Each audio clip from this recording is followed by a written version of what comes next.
اعوذ باللہ من الشیطان الرجیم بسم اللہ الرحمن الرحیم وبہ نستعین وهو خیر ناصر ومعین الحمد لأہلہ الصلاة والسلام علی اہلہا ولعنۃ اللہ علی اہلہا۔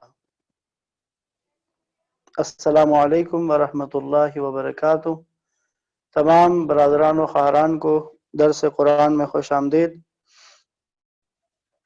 الحمدللہ اللہ کے فضل و کرم سے تلاوت قرآن مجید اور اس کے ساتھ تدبر و تفکر کا سلسلہ جاری ہے۔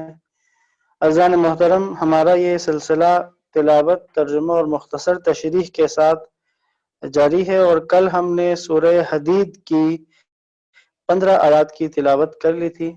آج ہم آیت نمبر 16 سورۃ الحدید سے تلاوت کا آغاز کریں گے۔ آپ میں سے جن کے پاس قرآن مجید موجود ہے، آپ قرآن کھول لیں گے، ہمارے ساتھ شامل ہوں گے، اور جن کے پاس اپلیکیشن ہے وہ اپلیکیشن میں ہمارے ساتھ قرآن کھول کر شامل ہو جائیں گے۔ اعوذ باللہ من الشیطان الرجیم بسم اللہ الرحمن الرحیم الم یأن للذین آمنوا ان تخشع قلوبهم لذکر اللہ وما نزل من الحق ولا يكونوا كالذين اوتوا الكتاب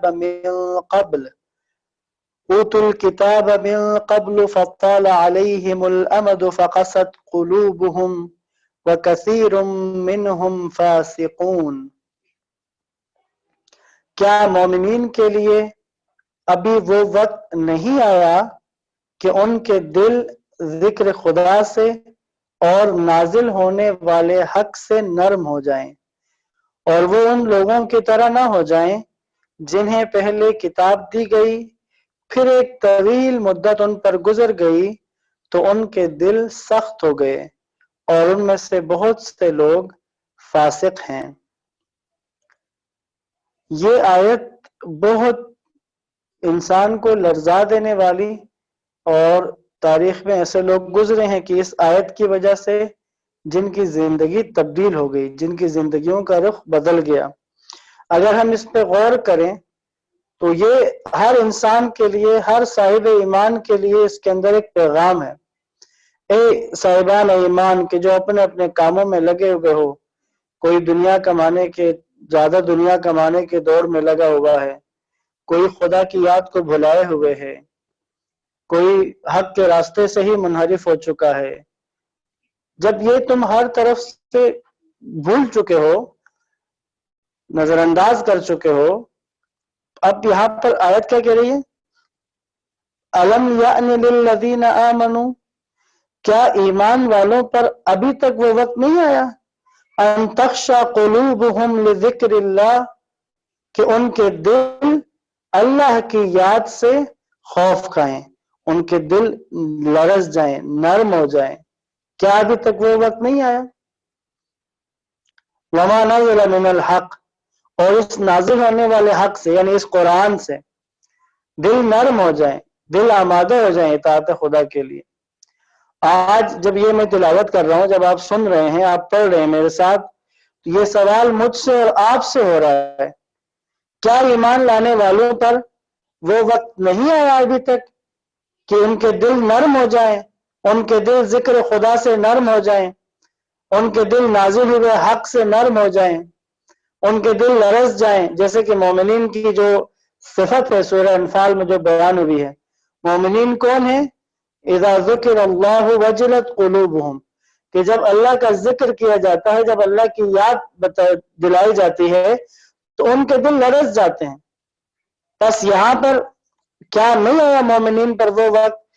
کہتے ہیں کہ ایک شخص جو امام صادق علیہ السلام کے اصحاب میں شامل ہوا بعد میں، اس کا نام فضیل بن ایاز تھا، اور یہ ڈاکو تھا اپنے زمانے میں، اور ڈکیتیاں کرتا تھا اور قافلے لوگوں کے لوٹتا تھا۔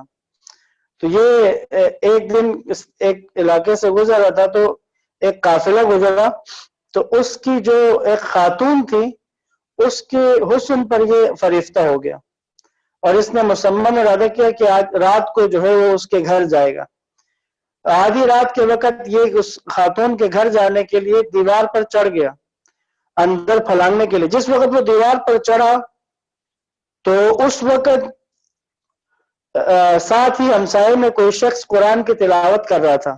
یہ دیوار پر چڑھا تو اس وقت اس آیت کی تلاوت وہ شخص کر رہا تھا. الم یأن للذین آمنوا ان تخشع قلوبهم لذکر اللہ.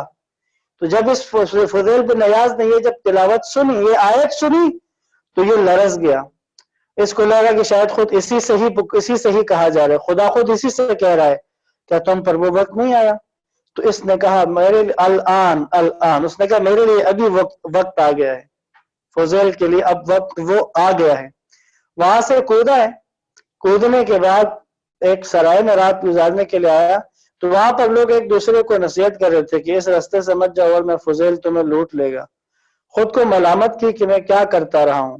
اس کے بعد اپنی پوری زندگی اس نے خانہ کعبہ کے پاس گزار دی اور پھر خدا نے اس کی توبہ ایسے قبول کی. کہتے ہیں کہ یہ اگر یہ کسی کے لیے بھی دعا کرتا تھا تو اس کی دعا قبول ہو جاتی تھی. لوگ اس سے اپنی دعا کرواتے تھے لوگ اپنے لیے. اور کچھ روایات بھی ہیں چھٹے امام کی کہ جو اس سے مروی ہیں. بس یہ آیت عزیزان محترم قرآن کی، یقیناً قرآن کی ہر آیت بندہ مومن کے قلب کو نرم کرنے والی ہے، لیکن یہ آیت خاص طور پر ہے کہ کیا تم پر مومنین کے لیے ابھی وہ وقت نہیں آیا کہ ان کے دل ذکر خدا سے اور نازل ہونے والے حق سے نرم ہو جائیں. آیت نمبر 17 اعلموا ان اللہ یحیی الارض بعد موتها قد بینا لکم الآیات لعلکم تعقلون. جان رکھو اللہ ہی زمین کو اس کے مردہ ہو جانے کے بعد زندہ کرتا ہے، ہم نے تمہارے لیے نشانیوں کو یقیناً واضح طور پر بیان کیا ہے، شاید تم عقل سے کام لو. آیت نمبر 18 ان المصدقین والمصدقات واقرضوا اللہ قرضا حسنا یضاعف لهم ولهم اجر کریم.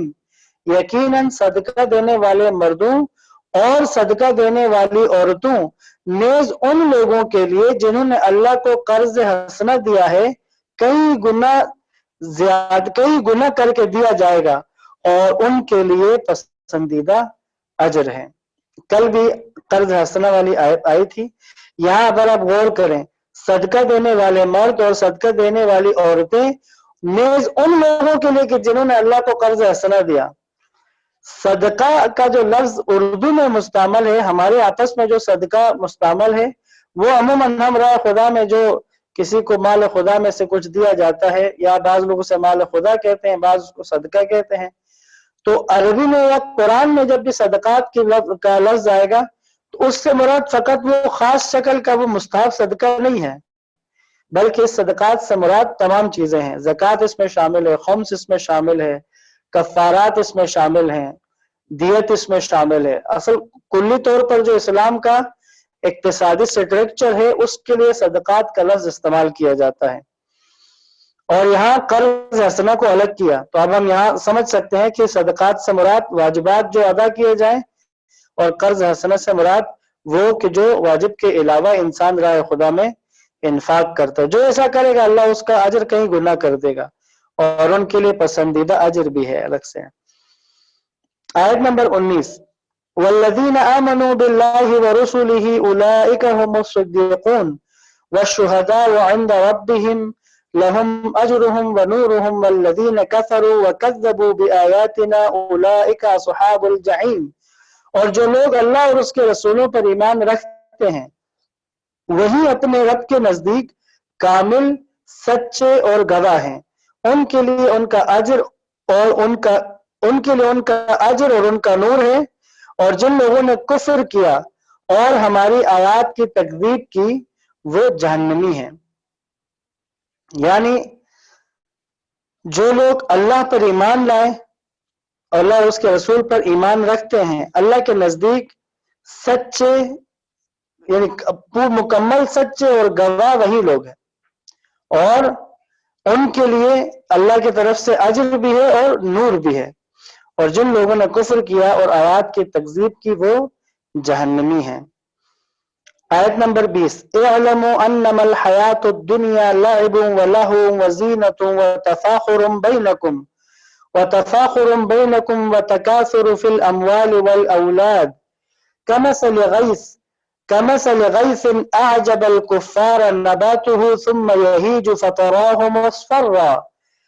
فتراه مصفرا ثم يكون حطاما وفي الآخرة عذاب شديد ومغفرة من الله ورضوان وما الحياة الدنيا إلا متاع الغرور۔ جان رکھو دنیا کی زندگی صرف کھیل، بیہودگی، آرائش، آپس میں فخر کرنا اور اولاد و اموال میں ایک دوسرے سے بڑھ جانے کی کوشش سے عبارت ہے۔ اس کی مثال اس بارش کی سی ہے جس کی پیداوار پہلے کسانوں کو خوش کرتی ہے، پھر وہ خشک ہو جاتی ہے، پھر دیکھتے ہو کہ وہ کھیتی زرد ہو گئی، پھر وہ بھس بن جاتی ہے، جبکہ آخرت میں کفار کے لیے عذاب شدید اور مومنین کے لیے اللہ کی طرف سے مغفرت اور خوشنودی ہے، اور دنیا کی زندگی تو سامان فریب ہے۔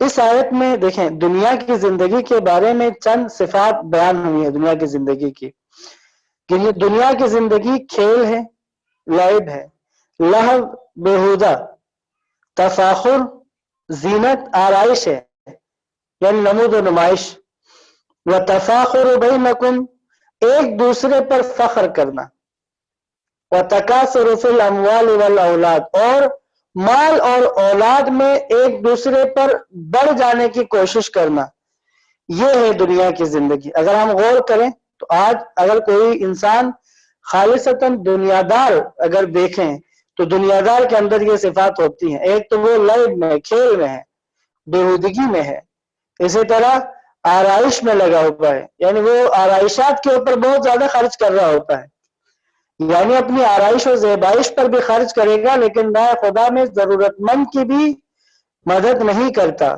اسی طرح فخر کرنا آپس میں، جس سٹیٹس کا فخر ہوتا ہے، کاروبار کا فخر ہوتا ہے، مال و اولاد کا فخر ہوتا ہے، قوم قبیلے کا فخر ہوتا ہے، یہ دنیا کی زندگی ہے، اس میں یہ فخر و مباحات ہیں، اور اموال اور اولاد میں ایک دوسرے سے بڑھ جانے کی کوشش، یہ ہے دنیا کی زندگی۔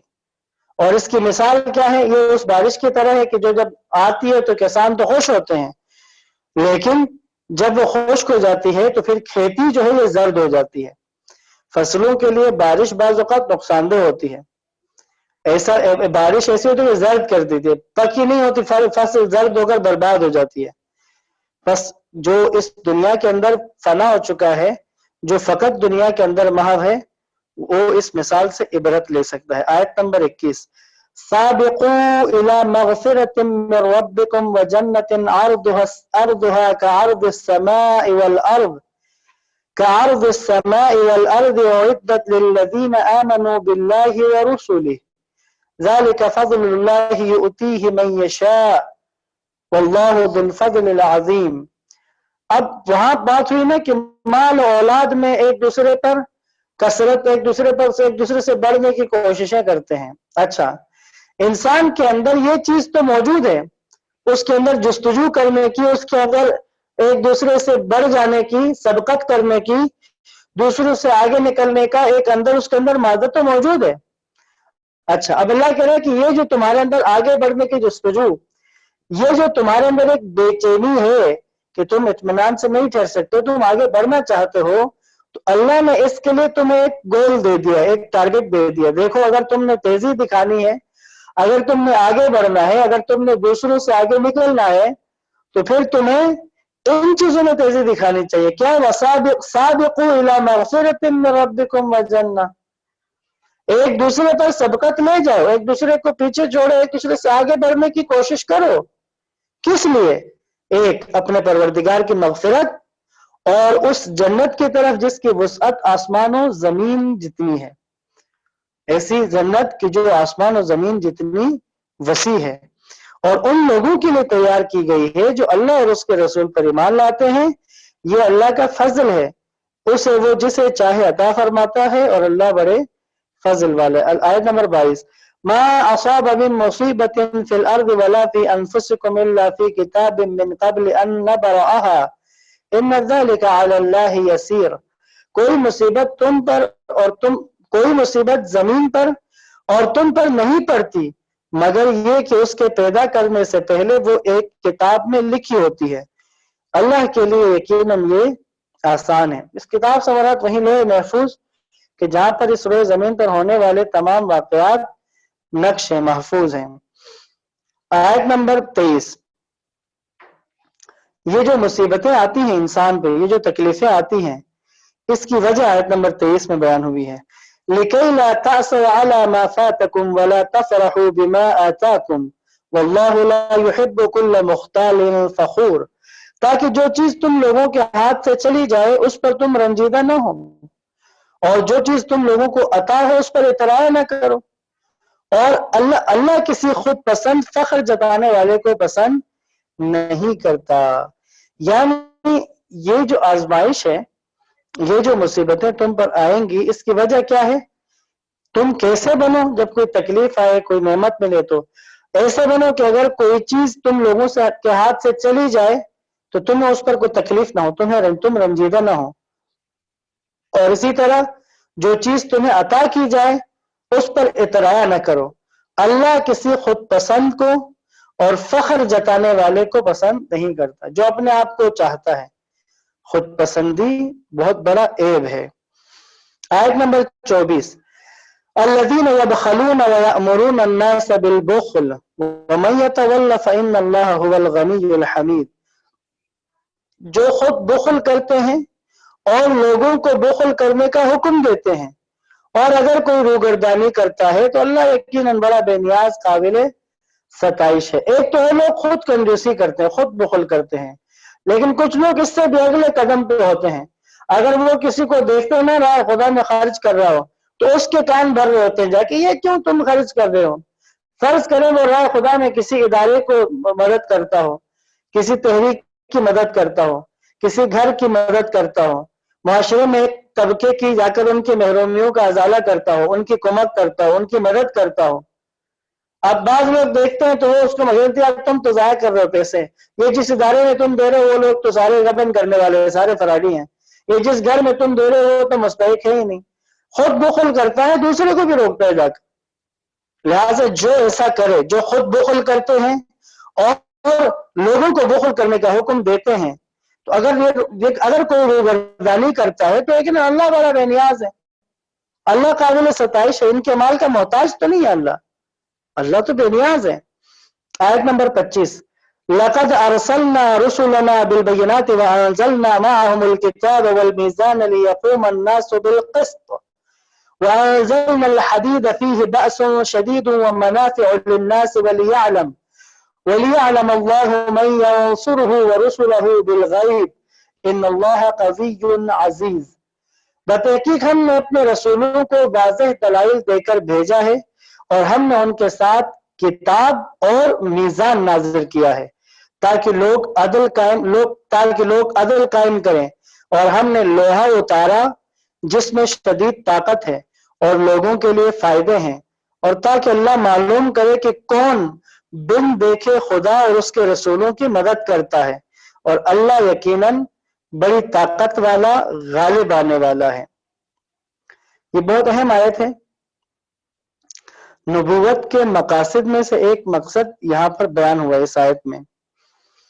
یہاں پر دیکھیں کہ اللہ نے کہ ہم نے اپنے رسولوں کو دلائل دے کر واضح دلائل کے ساتھ بھیجا، اور ہم نے ان کے ساتھ کتاب اور میزان نازل کی. کتاب نازل کی اور میزان سے یہاں کیا مراد ہے؟ کتاب سے تو مراد وہ جو اللہ کی طرف سے اصول ہیں جو انبیاء پر نازل ہوئے، کتاب سے مراد تو وہ ہے.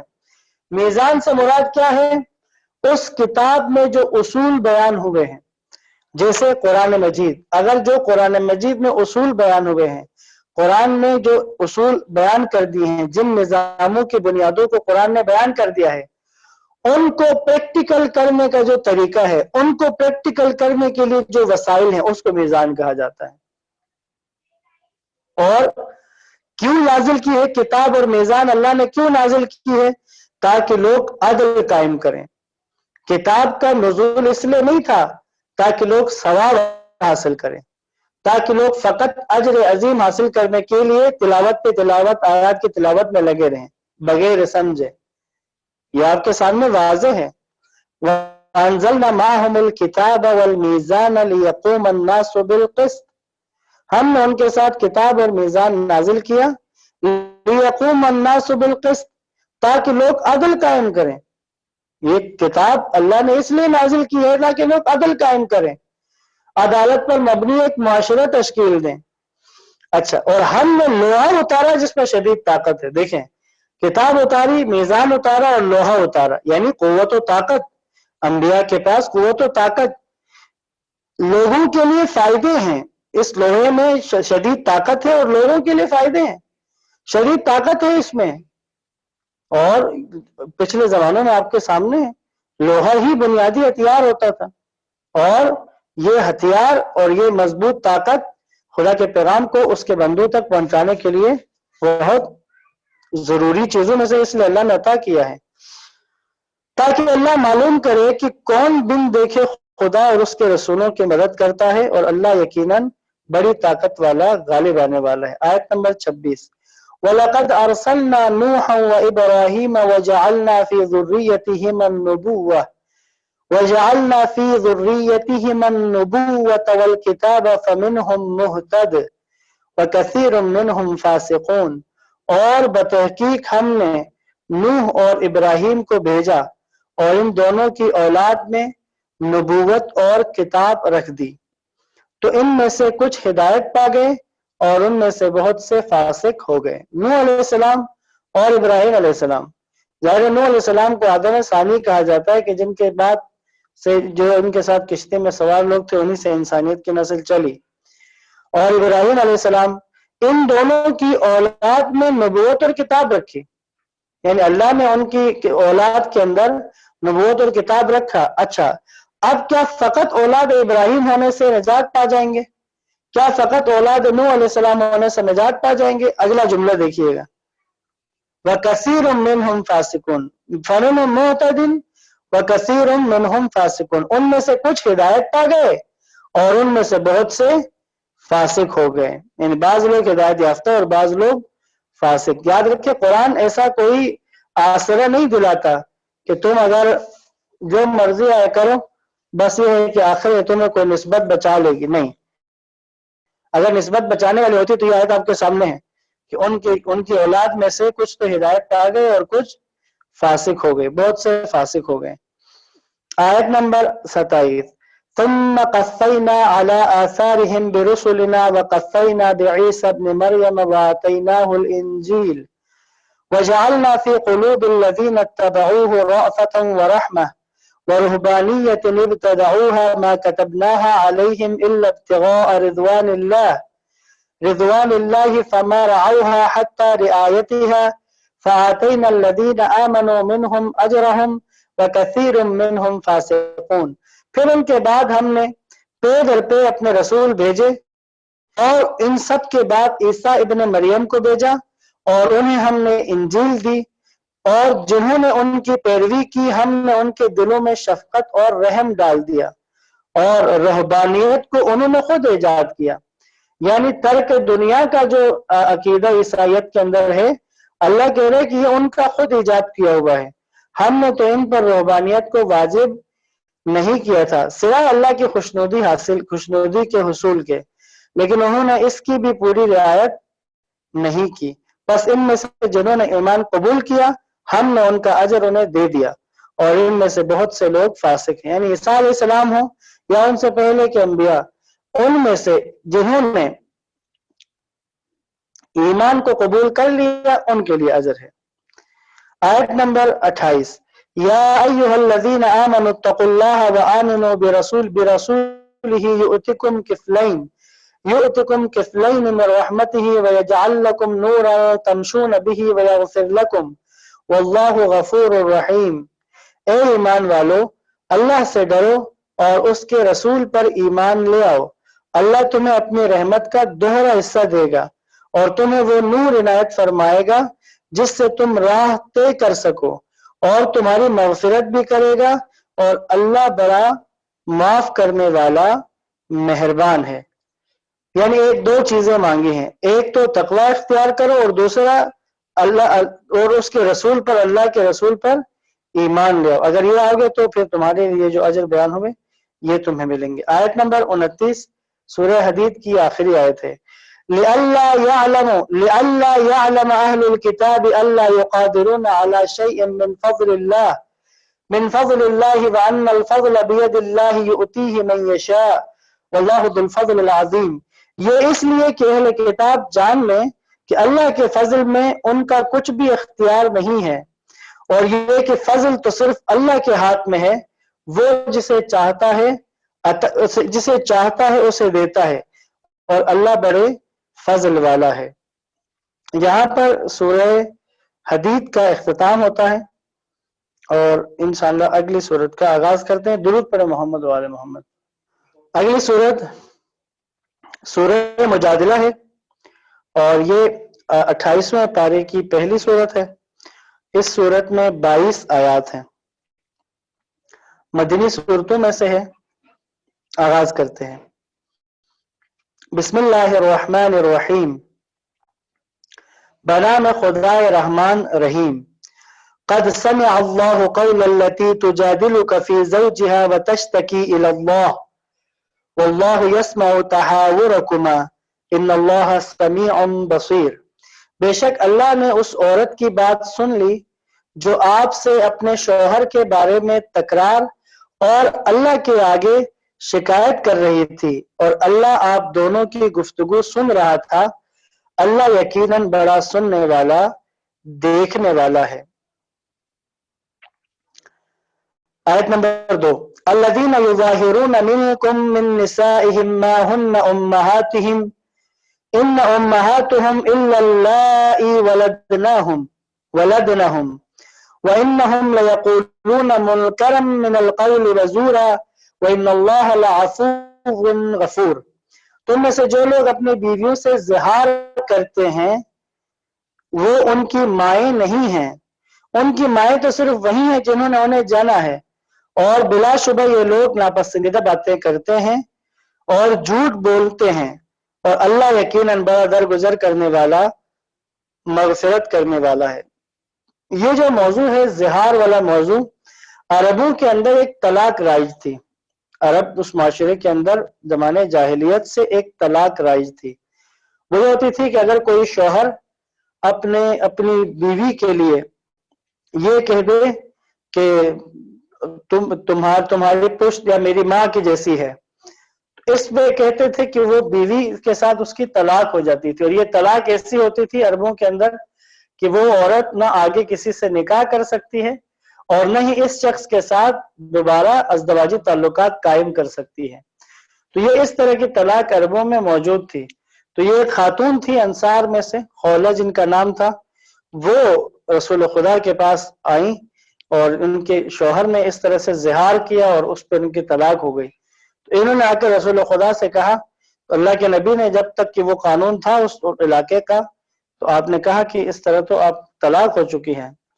تو یہاں پر اس عورت نے اللہ سے دعا کی، کہا خدا میرے بچے ہیں چھوٹے اور میں اپنے شوہر سے الگ بھی نہیں ہونا چاہتی ہوں، وہ بھی پشیمان ہے، تو ہمارے لیے کوئی سبیل کر۔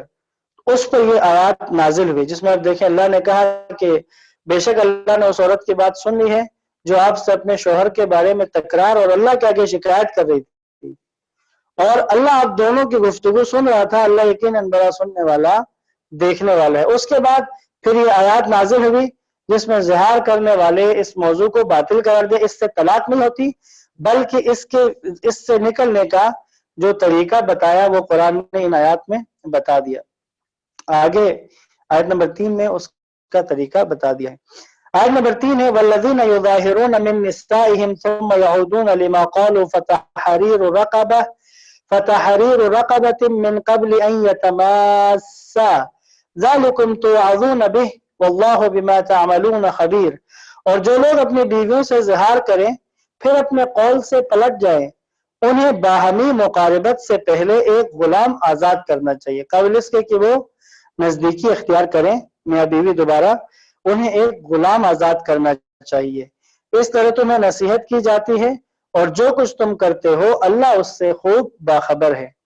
آیت نمبر 4، فَمَن لَّمْ يَجِدْ فَصِيَامُ شَهْرَيْنِ مُتَتَابِعَيْنِ مِن قَبْلِ أَن يَتَمَاسَّا فَمَن لَّمْ يَسْتَطِعْ فَإِطْعَامُ 60 مِسْكِينًا ذَلِكَ لِتُؤْمِنُوا بِاللَّهِ وَرَسُولِهِ وَتِلْكَ حُدُودُ اللَّهِ وَلِلْكَافِرِينَ عَذَابٌ أَلِيمٌ۔ بس جسے غلام نہ ملے وہ باہمی مقاربت سے،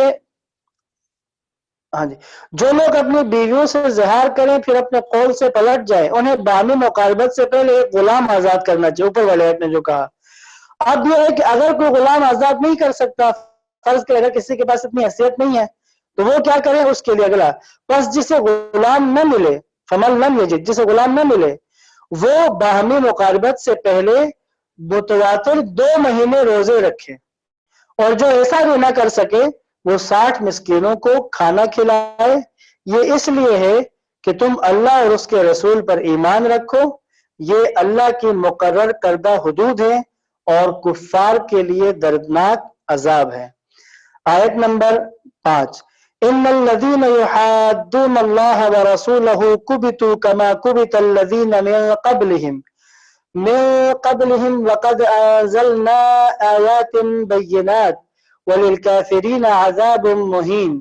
جو لوگ اللہ اور اس کے رسول کی مخالفت کرتے ہیں وہ یقیناً اس طرح ذلیل کیے جائیں گے جس طرح ان سے پہلوں کو ذلیل کیا گیا ہے، اور بتحقیق ہم نے واضح نشانیاں نازل کی ہیں اور کفار کے لیے ذلت والا عذاب ہے۔ یعنی جو لوگ اللہ اور اس کے رسول کی مخالفت کرتے ہیں ان کو اسی طرح ان کے لیے ذلت ہے کہ جس طرح ان سے پہلے کے لوگوں کو ذلت ملی ہے۔ آیت نمبر 6، یوم یبعثہم اللہ جمیعا فینبئہم بما عملوا احصاہ اللہ ونسوہ وذلک علی کل شیء واللہ علی کل شیء شہید۔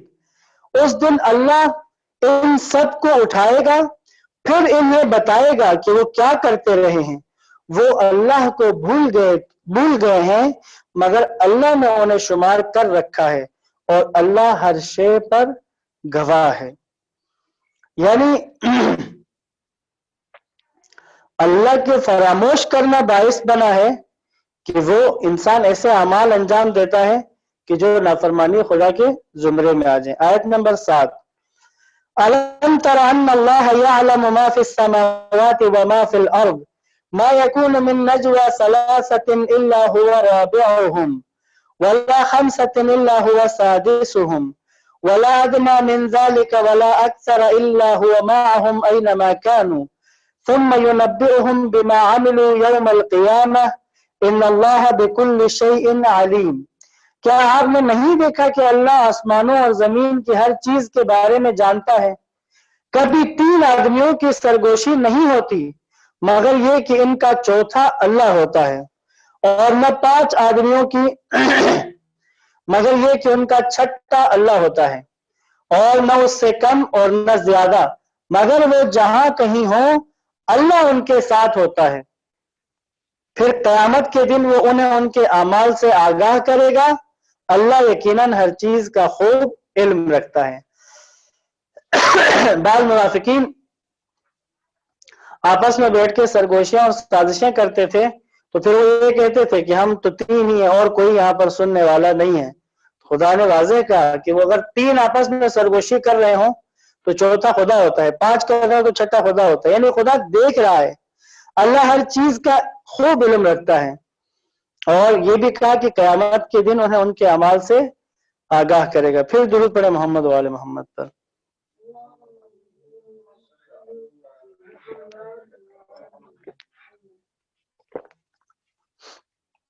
آیت نمبر 8، أَلَمْ تَرَ إِلَى الَّذِينَ نُهُوا عَنِ النَّجْوَى ثُمَّ يَعُودُونَ لِمَا نُهُوا عَنْهُ وَيَتَنَاجَوْنَ بِالْإِثْمِ وَالْعُدْوَانِ وَمَعْصِيَةِ الرَّسُولِ وَإِذَا جَاءُوكَ حَيَّوْكَ بِمَا لَمْ يُحَيِّكَ بِهِ اللَّهُ وَيَقُولُونَ فِي أَنفُسِهِمْ وَيَقُولُونَ فِي أَنفُسِهِمْ لَوْلَا يُعَذِّبُنَا اللَّهُ بِمَا نَقُولُ حَسْبُهُمْ جَهَنَّمْ يَصْلَوْنَهَا فَبِئْسَ الْمَصِيرُ۔ کیا آپ نے انہیں نہیں دیکھا جنہیں سرگوشی کرنے سے منع کیا گیا تھا، جس کام سے انہیں منع کیا گیا تھا وہ پھر اس کا اعادہ کر رہے ہیں، اور آپس میں گناہ اور ظلم اور رسول کی نافرمانی کی سرگوشیاں کرتے ہیں، اور جب آپ کے پاس آتے ہیں تو وہ آپ کو اس طریقے سے سلام کرتے ہیں جس طریقے سے اللہ نے آپ پر سلام نہیں کیا، اور اپنے آپ سے کہتے ہیں اللہ ہماری باتوں پر ہمیں عذاب کیوں نہیں دیتا۔ ان کے لیے جہنم کافی ہے جس میں وہ جھلسائے جائیں گے، جو بدترین انجام ہے۔ یہاں پر ایک موضوع بتایا کہ انہیں نہیں دیکھا جنہیں سرگوشی کرنے سے منع کیا۔ یہ منافقین اور یہودی نا آپس میں سرگوشیاں کرتے تھے، اور بالخصوص کوئی ایمان والا سامنے بیٹھا ہوتا تھا تو اشارے کر کے، تو ظاہر ہے آپ خود بھی سوچیں اگر 3 لوگ بیٹھے ہو، 2 لوگ آپس میں سرگوشی کریں تو تیسرا بندہ خامخواہ مشکوک ہو جاتا ہے، پتہ نہیں کس کے بارے میں بات ہو رہی ہے۔ تو بس اللہ نے سرگوشی سے منع کر دیا تھا، وہ کہہ رہے جس کام سے منع کیا ہے وہ دوبارہ کر رہے ہیں اس کام کو، اور یہ لوگ آپس میں گناہ، ظلم اور رسول کی نافرمانی کی سرگوشیاں کرتے ہیں، اور جب رسول اللہ کے پاس آتے ہیں تو غلط سلام کرتے ہیں، اس طرح سلام نہیں کرتے کہ جس طرح اللہ نے اپنے نبی کے لیے سلام کرنے کا اور یا ایمان والوں کو آپس میں سلام کرنے کا طریقہ بتایا ہے۔ سلام کا طریقہ ہے السلام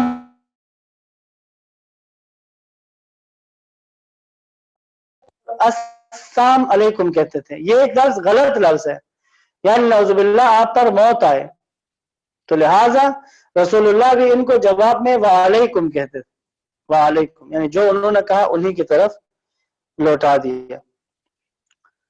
بس وہ لوگ کہتے ہیں کہ بھئی ہماری باتوں پر ہمیں عذاب کیوں نہیں دیتا، یعنی تقاضا کہ بھئی اگر کوئی عذاب ہے تو ابھی آ جائے ہمارے اوپر، تو بس اللہ نے کیا جواب دیا، ان کے لیے جہنم کافی ہے جس میں وہ جھلسائے جائیں گے، جو بدترین انجام ہے۔ آیت نمبر 9، یا ایھا الذین آمنوا اذا تناجیتم فلا تتناجوا بالاثم والعدوان ومعصیۃ الرسول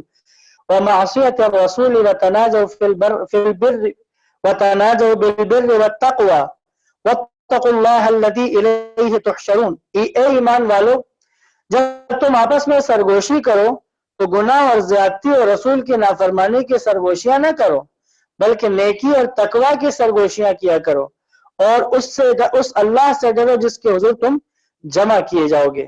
یعنی اے ایمان والو، اگر تم نے کوئی سرگوشی کرنی ہے تو پھر یہ گناہ، زیادتی اور رسول کی نافرمانی والی سرگوشی نہیں ہونی چاہیے، بلکہ نیکی، تقوی کی سرگوشیاں ہونی چاہیے۔ اللہ سے ڈرو جس کے حضور تم سب نے جمع ہونا، جس کے حضور تم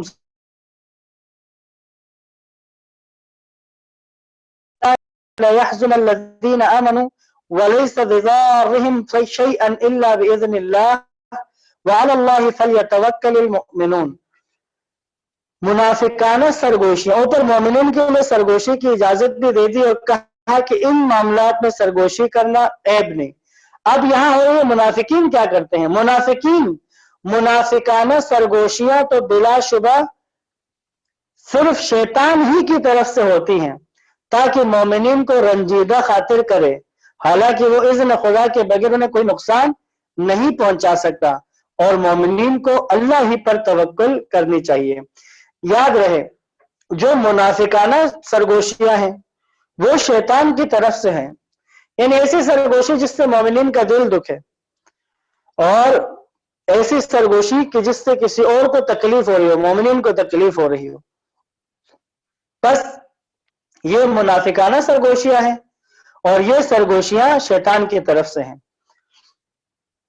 بس یہ مومنین کو غور تسلی بھی دے رہا ہے، یہ جو بھی سرگوشیاں کریں آپس میں، جو بھی آپس میں یہ منصوبے بنا لیں، لیکن تم پریشان مت ہو، مومنین کو پریشان نہیں ہونا چاہیے، مومنین کو فقط مومنین کو اللہ ہی پر توکل کرنا چاہیے۔ آیت نمبر 11، یا ایھا الذین آمنوا اذا قیل لکم تفسحوا فی المجالس فافسحوا یفسح اللہ لکم وَإِذَا قِيلَ انشُزُوا فَانشُزُوا يَرْفَعِ اللَّهُ یرفع اللہ الذین آمنوا منکم والذین اوتوا العلم درجات واللہ بما تعملون خبیر۔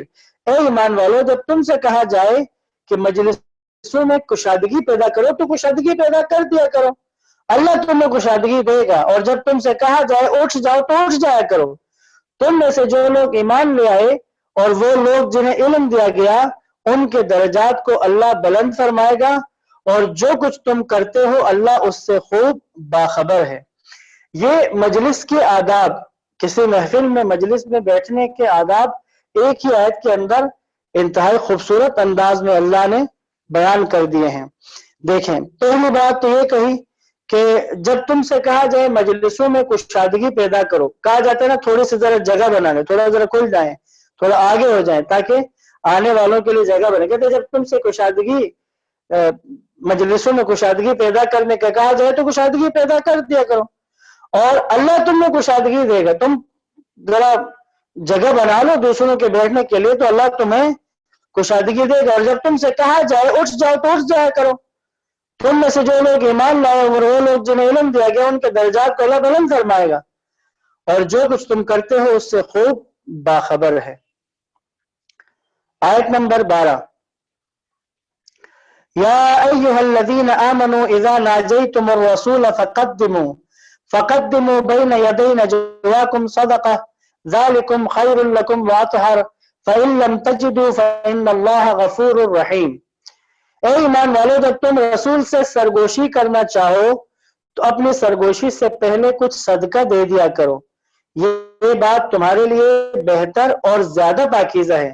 ہاں اگر صدقہ دینے کے لیے کچھ نہ پاؤ تو اللہ یقیناً بڑا بخشنے والا ہے۔ یہ آیت بہت خاص تھی کیونکہ بعض لوگ، اور ان میں سے بھی بعض منافقین ایسا کرتے تھے، یا بعض ایسے کہ جن کی دولت وغیرہ جن کی زیادہ ہو، کیا کرتے تھے؟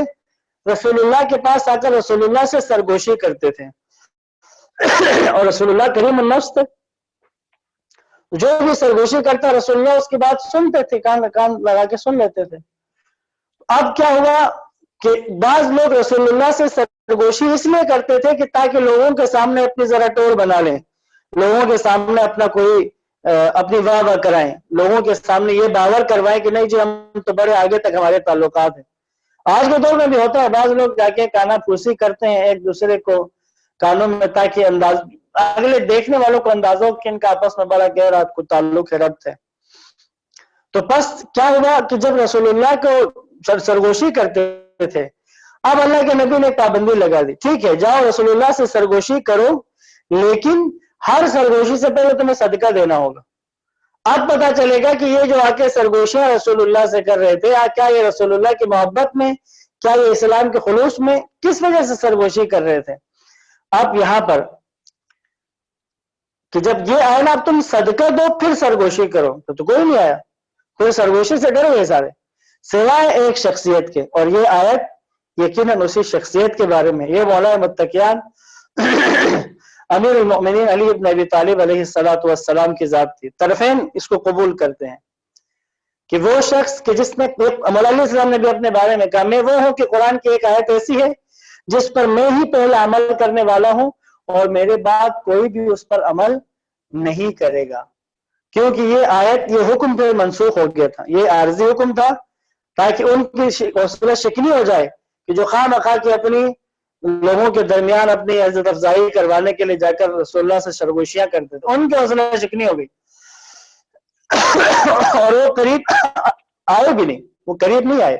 جب صدقے کا سنا تو امیر المومنین آئے، آپ نے کہا کہ میرے پاس ایک دینار تھا تو میں نے اس کو درہموں میں تبدیل کر لیا، اور جب بھی رسول اللہ سرگوشی کرنی ہوتی تو میں ایک درہم صدقے دے کر رسول اللہ سے سرگوشی کرتا تھا۔ 10 دن بعض کہتے ہیں کہ 10 دن تک یہ حکم رہا، اس کے بعد یہ حکم تبدیل ہو گیا۔ درود پڑھے محمد و آل محمد۔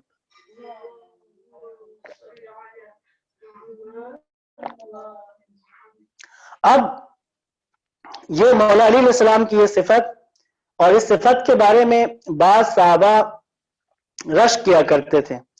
یہاں پر ایک روایت ہے، عبداللہ ابن عمر کہتے ہیں کہ علی علیہ السلام کے 3 ایسے فضائل ہیں، ان میں سے ایک بھی فضیلت مجھے حاصل ہوتی تو بڑی دولت سے میرے لیے بہتر تھی.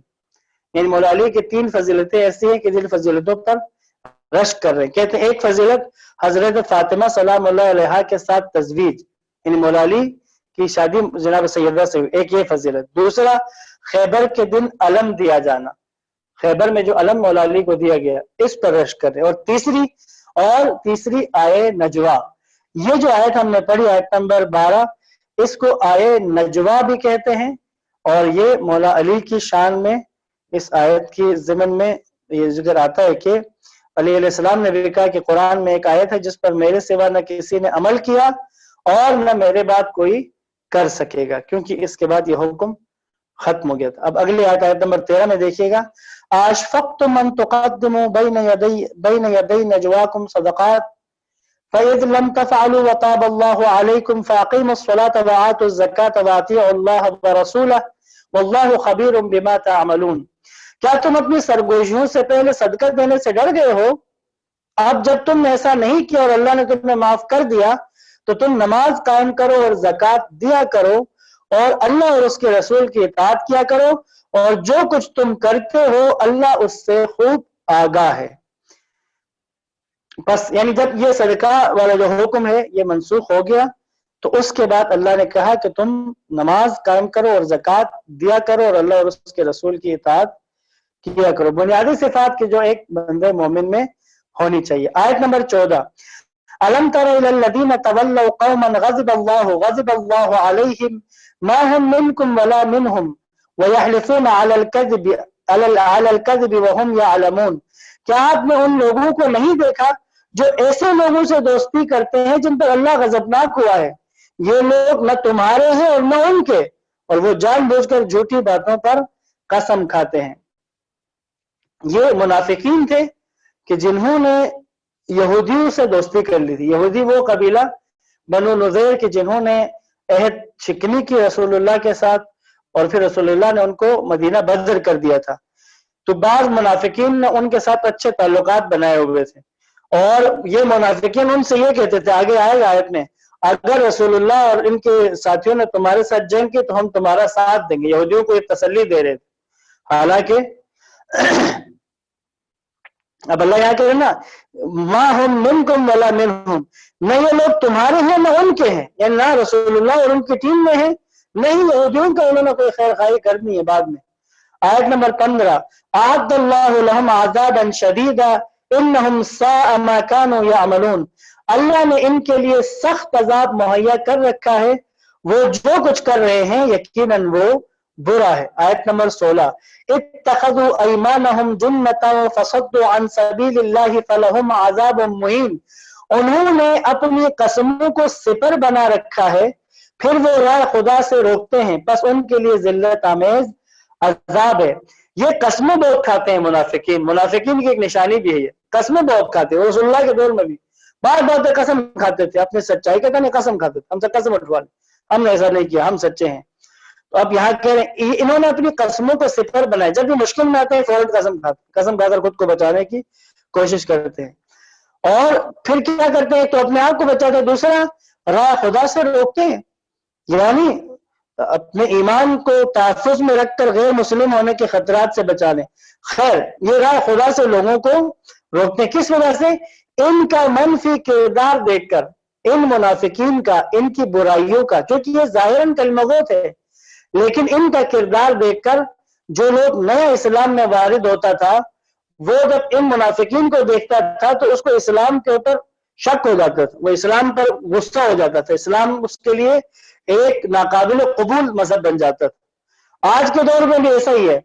کچھ ایسے مسلمان ہیں بقول اقبال کے یہ مسلمان ہیں جنہیں دیکھ کے شرمائے یہود. بعض مسلمان ایسے ہو جاتے.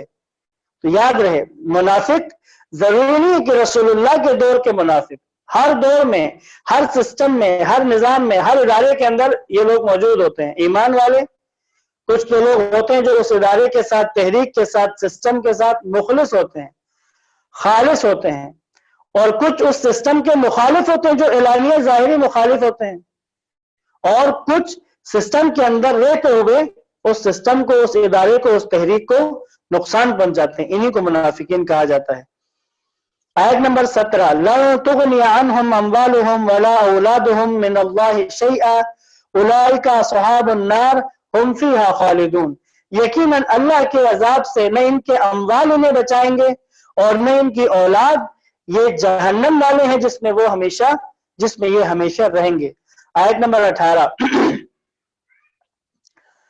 يوم يبعثهم الله جميعا فيحلفون له كما يحلفون لكم ويحسبون انهم على شيء الا انهم هم الكاذبون، جس دن اللہ ان سب کو اٹھائے گا وہ اسی طرح اللہ کے سامنے قسمیں اٹھائیں گے جس طرح تمہارے سامنے قسمیں اٹھاتے ہیں، یعنی یہ منافقین وہاں پہنچ کر بھی قسمیں اٹھائیں گے اور وہ خیال کرتے ہیں وہ کسی موقف پر ہیں، آگاہ رہو یہ لوگ یقیناً جھوٹے ہیں، اللہ کے لیے جھوٹے ہیں۔